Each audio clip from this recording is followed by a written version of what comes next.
Welcome to the DoubleACS Daily News. Sturdy Health has seen a surge in COVID, RSV, and other respiratory illnesses. The hospital is now operating at full capacity. We caught up with Chief Medical Officer Dr. Brian Patel to gain insight into the current situation. Hi, I'm Brian Patel. I'm the Senior Vice President of Medical Affairs and the Chief Medical Officer here at Sturdy Health.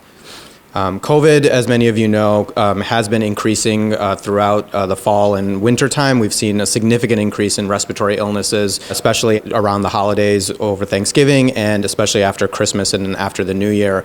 And it's not just COVID-19 that we're seeing. We're seeing a lot of influenza. We're seeing RSV as well. So it really is what people have been calling the triple-demic of multiple viruses causing a lot of people to fall ill and a lot of people really requiring hospitalization. Here at Sturdy, we've seen a dramatic increase in patients with respiratory illnesses being admitted to the hospital. Our hospital has been at capacity for the past 4 to 5 weeks. We've opened up alternative care sites to add extra beds so that we can continue to care for patients. As many of you may know, our emergency department has also been very full. We've had, unfortunately, prolonged wait times in the ED because of the high volume.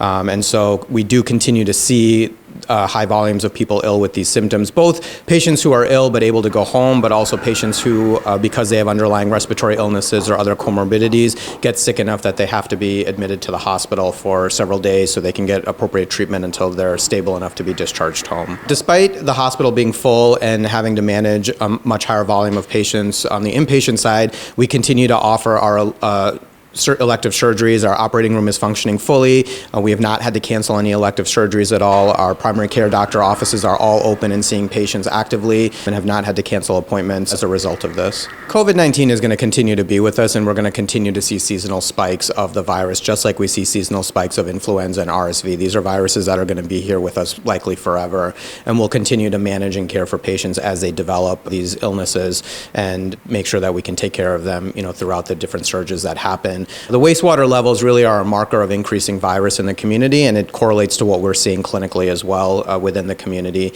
And expect that likely we'll see this for a few more weeks and hopefully start seeing a decrease in the viruses over the next few weeks. We continue to offer vaccinations through our outpatient offices for both influenza, RSV, and COVID-19, and continue to offer testing for all of these viruses as well through our offices. We don't have any specific testing sites or vaccination sites open right now because there is enough availability through the offices and retail pharmacies to be able to get vaccination.